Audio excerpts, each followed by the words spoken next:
नमस्कार। बिहार उदय न्यूज के digital platform पर आपका स्वागत है।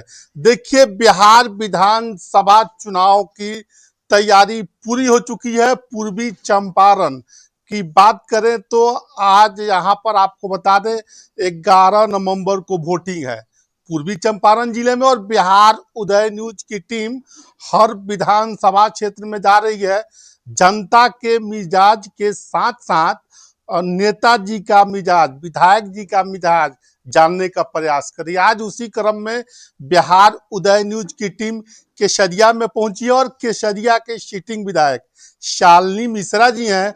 और इनके बारे में बता दें, बड़ी ही सहजता के साथ किसी से मिलती है। और नीतीश कुमार, माननीय मुख्यमंत्री नीतीश कुमार की सच्ची सिपाही और करीबी नेताओं में इनकी गिनती होती है। हम इनसे जानेंगे केसरिया विधानसभा का माहौल क्या है, क्षेत्र में घूम रही हैं तो कैसा रिस्पांस मिल रहा है, तमाम बातें हम करेंगे।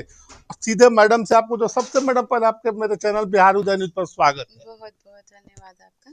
बहुत धन्यवाद। मैडम, क्षेत्र में घूम रही हैं, कैसा मिजाज लग रहा है जनता का?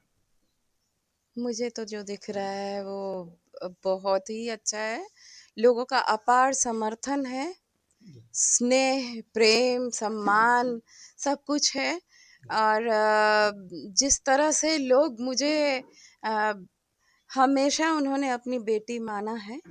बेटी मैं हूँ इस क्षेत्र की, तो बेटी की तरह ही वो लोग मुझे हमेशा देखते हैं और बेटी की तरह ही मुझे स्नेह प्रेम देते रहते हैं। अपार जन समर्थन है। यानी क्षेत्र में इस बार लग रहा है शालिनी मिश्रा बड़ी मार्जिन से चुनाव जीतने जा रही है। लोगों का यही कहना है और मुझे भी ये दिख रहा है, क्योंकि हमने 5 साल में सरकार की जितनी योजनाएं हैं उसको धरातल पर लाकर लोगों को समर्पित किया है। ये जो काम होता है, हम सब अपना श्रेय लेने लग जाते हैं कि हमने किया, लेकिन हमने कैसे किया? हमने तब किया जब हमारी सरकार ने किया। हमारे आदरणीय नरेंद्र मोदी जी ने किया, हमारे आदरणीय नीतीश कुमार जी ने जितनी योजनाएं दी हमें, एक जनप्रतिनिधि होने के नाते, एक एमएलए होने के नाते मेरा फर्ज बनता है, मेरा कर्तव्य है। लोगों ने अपनी बेटी को जिताया, तो बेटी का कर्तव्य होता है कि जितनी योजनाएं सरकार की हैं उसको धरातल पे ले आना है, अपने परिवार को समर्पित करना है। और जैसे एक बेटी अपने मायके को सजाती संवारती है, वैसे ही मैं 5 साल तक लगातार लगी रही। आपको बताऊं, 3.5 साल का कार्यकाल मिला, 1.5 साल कोरोना में गया। उसमें फंड्स भी नहीं आए। सरकार ने वैक्सीन के लिए लिया, क्वारंटाइन सेंटर के लिए लिया, मरीजों के लिए फंड का यूज किया, तो हम लोग के पास फंड्स भी कम आए या नहीं आए लगभग।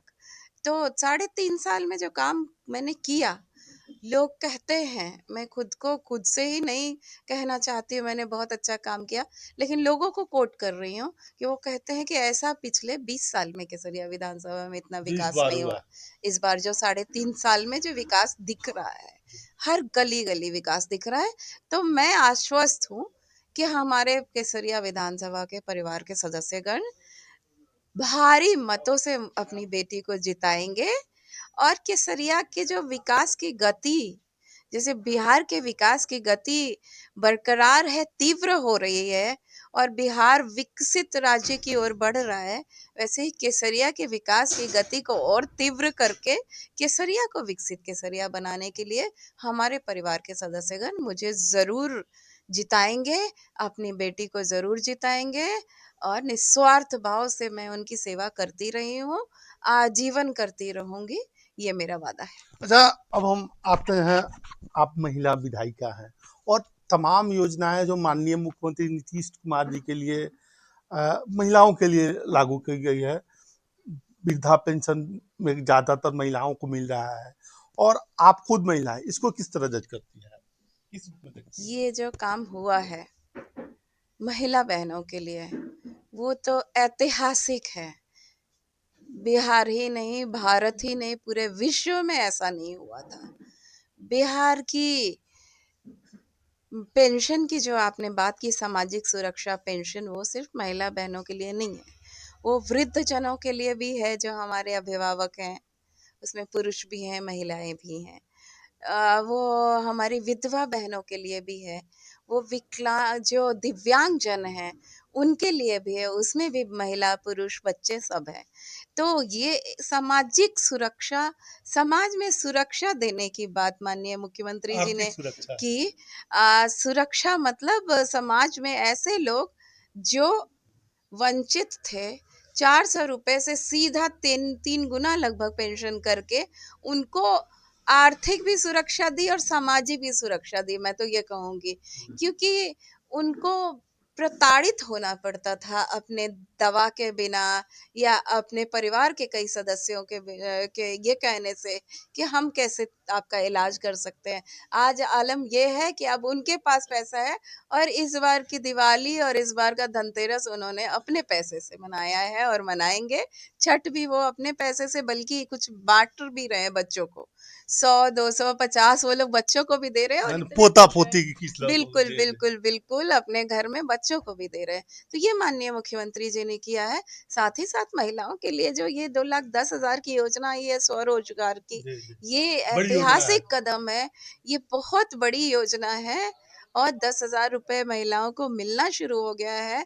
आगे 2 लाख भी मिलेगा। ये बिहार में एक क्रांति लेके आएगा। जीविका वैसे ही एक मौन क्रांति का वो बन गया है, प्रतीक बन गया है। ये दूसरी क्रांति आ रही है जीविका समूह की तरफ से, जीविका दीदियों की तरफ से। तो मैं सबसे आग्रह करती हूँ कि जो लोग नहीं जुड़े हैं वो भी जुड़ेंगे। अब चुनाव के बाद जुड़ना शुरू होगा, लेकिन जो लोग जुड़ गए हैं उनके खाते में 10,000 रुपए जरूर आ जाएंगे। जो लोग नहीं जुड़े हैं उनका शुरू हो जाएगा और आने वाले 6 महीने में 2 लाख रुपए और आएंगे। जो लोग बाहर काम करते थे घर के, यहीं आके खुद भी रोजगार करेंगे और दूसरों को भी रोजगार दे सकते हैं। सर मैडम एक चीज और बता दीजिए, आपने विधायिका है 5 साल से केसरिया की, सबसे बड़ा अचीवमेंट, बड़ा काम क्या रहा 5 सालों में? ऐसे तो बहुत सारे आपके काम हैं, लेकिन 2-4 काम ऐसे होते हैं जो हमेशा याद रहते हैं, दर्शक जो देख रहे हैं। हमने सबसे बड़ा काम ये किया है कि केसरिया के ब्लॉक का भवन और संग्रामपुर के ब्लॉक का भवन। संग्रामपुर में तो ब्लॉक की अपनी बिल्डिंग थी ही नहीं, केसरिया में ब्लॉक का भवन जर्जर था। 32 करोड़ की योजना संग्रामपुर में, 16 करोड़ की योजना केसरिया में आई है और उसका टेंडर वेंडर भी हो चुका है। तो ये सबसे बड़ा काम था जो हमने किया। उसके अलावा केसरिया बौद्ध स्तूप में घुसने का रास्ता भी बहुत ही जर्जर था। रास्ता नहीं था एक तरह से, उसको हमने रास्ता बनवाया। उसके कैंपस में लेफ्ट साइड में पार्क बना। बौद्ध स्तूप के सामने जो कैफेटेरिया है, उसका पहुंच पथ नहीं होने की वजह से वो खंडहर हो गया था। क्या पहुंच पथ करवाया खूब सुंदर सा, और वहाँ पे कैफेटेरिया पूरी तरह से निर्माण हुआ। उसके बाद माननीय मुख्यमंत्री जी ने उसका उद्घाटन किया। वहाँ पे माननीय मुख्यमंत्री जी ने, चूंकि बौद्ध स्तूप जो हमारा है विश्व का सबसे ऊंचा बौद्ध स्तूप है, archaeological survey of India ASI के अंडर है। तो वो भारत सरकार का पुरातत्व सर्वे विभाग ASI ही उसमें काम कर सकता है और कोई नहीं कर सकता है। तो हमने माननीय मुख्यमंत्री जी को आग्रह किया, उन्होंने समझा इसको और लगभग 22 करोड़ की लागत से बौद्ध स्तूप के 25% साइज का रेप्लिका कैफेटेरिया के ग्राउंड में अभी बन रहा है। उसका आधा काम हो चुका है। उसमें महात्मा बुद्ध से रिलेटेड डॉक्यूमेंट्री मूवीज चलेंगी, ऑडिटोरियम रहेगा, म्यूजियम रहेगा। उसमें 8 तरफ से बौद्ध स्तूप का, जैसे 8 तरफ से कॉर्नर्स हैं, 8 कॉर्नर्स हैं, वैसे वहाँ पे मूर्तियाँ रहेंगी, पार्क डेवलप होगा। तो ये सब काम ऐतिहासिक है। इसके अलावा तो कई अस्पताल बने हैं, कई हमारे स्कूल की बिल्डिंग्स बनी हैं, कई सड़कें, लगभग 500 के लगभग सड़कें 500 सड़कें केसरिया भी एकदम। हम तो रिपोर्ट कार्ड दे रहे हैं लोगों को, हर पंचायत का रिपोर्ट कार्ड हम देंगे लोगों को कि आपके पंचायत में हमने क्या किया है। वो तैयारी हो रही है हमारी। तो कोई सिटिंग विधायक रिपोर्ट कार्ड अगर जाके देता है, और ये काम हमने पिछले 9 महीने से शुरू किया, रिपोर्ट कार्ड देना, जाके हमने हर पंचायत में चौपाल किया है, 15-20 जगह लोगों को बैठ के समझाया है कि हमने ये काम किया है, ये काम आपका चल रहा है, जो अब लगभग पूर्ण हो चुका, जी, जी। क्योंकि 9-10 महीने पहले से हमने ये कार्यक्रम शुरू किया। तो ये चल रहा है और उनसे भी हमने पूछा कि आपके यहाँ क्या कमी है, क्या हम कर सकते हैं। उस पे भी हमने एक टीम रखी और काम करवाना शुरू किया। तो मेरा ध्येय केसरिया मतलब अपने मायके को, अपने नैहर को खुशहाल रखना, सजा सवार के रखना, यही ध्येय है और यही हमेशा ध्येय रहेगा। अच्छा, अगले अगर जनता आप पर भरोसा करती है केसरिया से विधायक जैसे चर्चाओं का बाजार घर में कि फिर से शालिनी मिश्रा चुनाव जीत रही है केसरिया से, तो क्या लगता है आपको बड़ा काम अगले टर्म में कौन सा एक बड़ा काम रहेगा? हमारा सबसे बड़ा टारगेट है हमारे अगले टर्म के लिए कि मैं चाहती हूँ कि हमारे विधानसभा में अभी कोई इंडस्ट्री नहीं आई है, यानी उद्योग नहीं बड़ा आया। बात रोजी रोजगार की बात कर रहे हैं। बिल्कुल, बिल्कुल। उद्योग नहीं आया है। उद्योग मैं चाहती हूँ और निश्चित रूप से एक ना एक उद्योग केसरिया विधानसभा में लगेगा बड़ा काम। अगले 5 साल में। जी। और निश्चित रूप से एक डिग्री कॉलेज प्राइवेट है हमारे विधानसभा में, एक और डिग्री कॉलेज हम खोलेंगे। और उसके अलावा रोजगार को बढ़ावा देने के लिए जो स्वरोजगार योजना है, उसमें सरकार की तरफ से क्या क्या हेल्प और हो सकता है करके ज्यादा से ज्यादा घरों में रोजगार की शुरुआत करवाएंगे। यानी आपकी प्राथमिकता हम 2-3 नेताओं का नाम रखेंगे और जानना चाहेंगे आपका ओपिनियन। नीतीश कुमार, लालू यादव और साथ ही साथ इन दोनों में बेहतर मुख्यमंत्री कौन? इसमें कोई शक ही नहीं है कि आदरणीय नीतीश कुमार जी, उन्होंने सत्ता संभाली 2005 में। और मैं तो कहूंगी कि बिहार का जो भाग्य है वो खुल गया 2005 के बाद से। और बिहार सड़क में गड्ढा और गड्ढे में सड़क, बिना बिजली के अंधकार में डूबा हुआ बिहार अब चमचमाता हुआ बिहार, विकसित विकासशील बिहार हो गया है। और अब क्राइम भी कंट्रोल में आ गया, लोगों में जो डर भय था वो निकल गया। तो नीतीश कुमार जी ने जंगल राज से बिहार को लाके सुशासन की बिहार बनाया और उन्होंने लालटेन युग से बिहार को बाहर निकाल के एलईडी के युग में ला के। अच्छा, हम रखेंगे बिहार का भविष्य किनमें देखती है? एक सम्राट चौधरी, नीतीश कुमार, प्रशांत किशोर। मेरे लिए तो नीतीश कुमार जी ही हमारे सर्वोपरि हैं। और मैं जानती हूँ कि उनके बिना ना कोई सरकार बन सकती है, ना कोई सरकार बनेगी। न भूत न भविष्य, कभी भी ऐसा नहीं हो सकता है। जब तक नीतीश कुमार जी इस धरती पे हैं, जब तक इस धरती के सेवा करने के लायक है, नीतीश कुमार जी ही बेस्ट मुख्यमंत्री जी हैं और वही रहेंगे। और उनके साथ ही बिहार के भविष्य को लिखा गया है और वही बिहार के भविष्य को बना रहे हैं। आगे की विकास गाथा आगे लिखिए। भी विकास की गाथा लिखेंगे।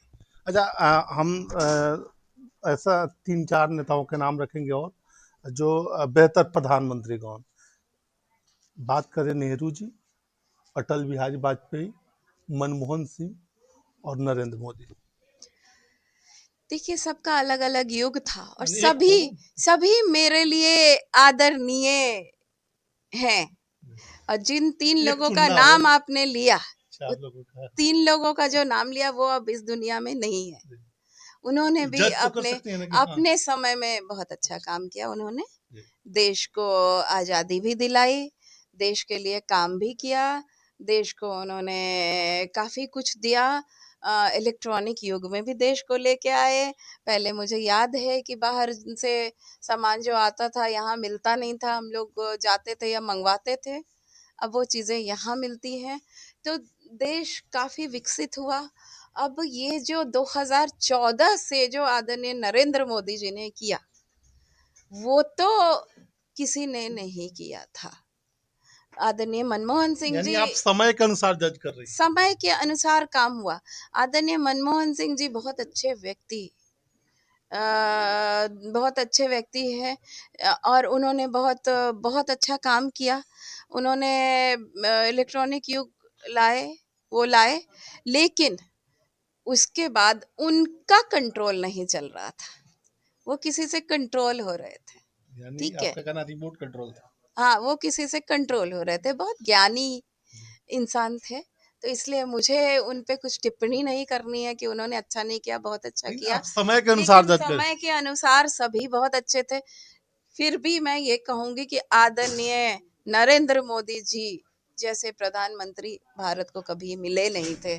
2014 से लगातार हर क्षेत्र में उन्होंने भारत का सर ऊंचा किया है, चाहे वो सुरक्षा हो, चाहे महिलाओं की सामाजिक सुरक्षा की बात हो, या पुरुष भाइयों को अलग अलग फैसिलिटी देने के, हर परिवार को कुछ ना कुछ बेनिफिट उन्होंने दिया है, भारत को विकसित किया है, भारत को विकसित कर रहे हैं। उनका जो विजन है वो भारत को विकसित करने का है, और उनके ही नेतृत्व में भारत कहाँ कौन से नंबर पे था और अब भारत चौथे नंबर पे आ गया है। 27-28 नंबर पर चौथे नंबर पे भारत है, तो आदरणीय नरेंद्र मोदी जी का कार्य अतुलनीय है, अविस्मरणीय है, और मैं उनकी बहुत इज्जत करती हूँ, और मैं भगवान से प्रार्थना करती हूँ कि वो भारत को आगे बढ़ाते रहे।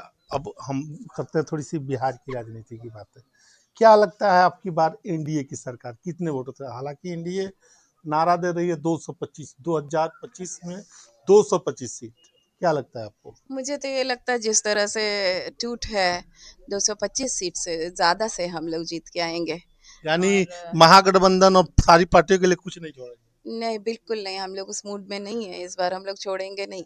और इस बार जो लोगों का भी रुझान है, वो कभी नहीं चाहते हैं कि हम फिर से जंगल राज और लालटेन युग में चले जाएं। वो लोग चाहते हैं विकसित बिहार बनाना, तो नीतीश कुमार जी के नेतृत्व में, आदरणीय नीतीश कुमार जी के नेतृत्व में ये काम होगा। अच्छा, क्षेत्र में चर्चाओं का बाजार गर्म है कि इस बार शालिनी मिश्रा जी जीतती हैं तो मंत्री बनने के भी चांसेस है, क्या लग रहा है आपको? ये मैं हमारे शीर्ष नेतृत्व पे छोड़ती हूँ। मैं तो पार्टी की एक सच्ची सिपाही हूँ। जैसा भी निर्देश, जैसा भी आदेश आदरणीय मुख्यमंत्री जी और हमारे पार्टी के और एनडीए के शीर्ष नेतृत्व का आएगा, वही काम करूंगी। मैं एक वर्कर हूँ और कार्यकर्ता के रूप में काम करती हूँ। जो भी जिम्मेदारी वो लोग देंगे वो मेरे लिए सहर्ष मुझे स्वीकार। अच्छा, आपके केसरिया सीट को इंटरनेशनल सीट कहा जाता है, अब कहा क्यों जाता है? केसरिया बौद्ध स्तूप, केसरिया बौद्ध स्तूप जिसकी विश्व स्तर पर पहचान है, तमाम लोग देश विदेश के यहाँ आते हैं। तो आपका इंटरनेशनल सीट के बारे में क्या ख्याल है? क्योंकि पूरे विधानसभा में बिहार में नहीं है इंटरनेशनल सीट, लेकिन आपका है, एक मोतिहारी और एक केसरिया। केसरिया तो हमेशा से ही शीर्ष पे रहा है। आप देखेंगे कि जो भारत सरकार और बिहार सरकार का जो म्यूजियम वगैरह जो है, उसमें केसरिया बौद्ध स्तूप का स्थान रहता है। झांकी होती है, उसमें केसरिया बौद्ध स्तूप का स्थान होता है। केसरिया बौद्ध स्तूप हर जगह स्थान पाता है, और केसरिया हर जगह स्थान पाता है।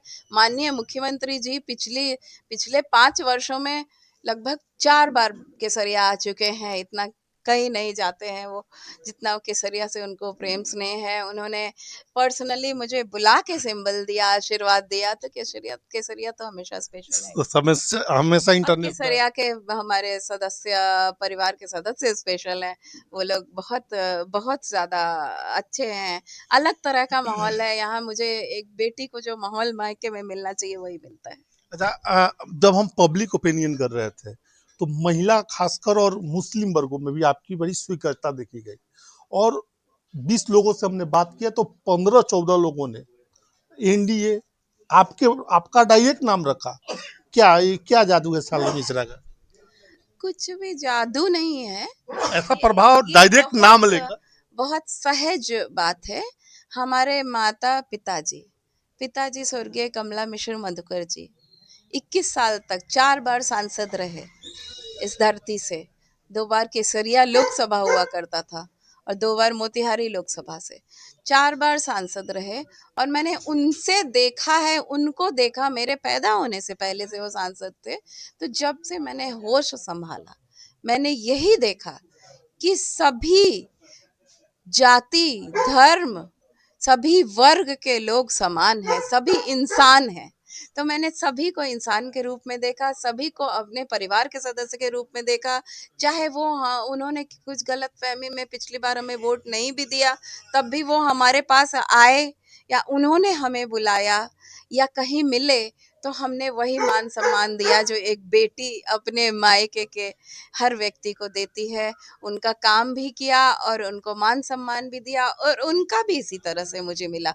तो 5 साल में लोगों को एहसास हुआ होगा कि हमारे लिए हमारी बेटी सचमुच बेटी है और इसलिए लोगों ने ये कहा होगा ये मेरा करिश्मा नहीं है, ये हमारे परिवार के सदस्यों का बड़प्पन है और ये हमारे माँ-बाबूजी की देन है कि उन्होंने ये संस्कार दिया है मुझे। जाते जाते केसरिया के विधानसभा के तमाम जनता जनार्दन को क्या कहिए? मैं दिल से आभार प्रकट करना चाहती हूँ, आपको धन्यवाद देना चाहती हूँ अपने केसरिया विधानसभा के परिवार के सदस्यों को और मैं कहना चाहती हूँ कि बेटी ने बहुत काम आपके मार्गदर्शन पे, आपके निर्देश पे, आपके ऑर्डर पे किया है।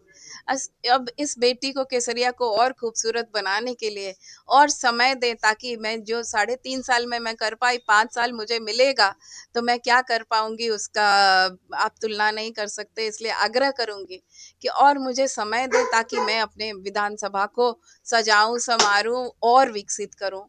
यही मेरा आग्रह है। बहुत-बहुत धन्यवाद। धन्यवाद मैडम। तो अभी हमारे साथ थे केसरिया के विधायक शालिनी मिश्रा जी और सारे सवालों को बड़े ही सहजता और सरलता के साथ, बेबाकी के साथ जवाब दिया है। आपकी क्या राय है इस वीडियो के बारे में? कमेंट बॉक्स में अपनी राय जरूर दीजिएगा। बहुत बहुत धन्यवाद।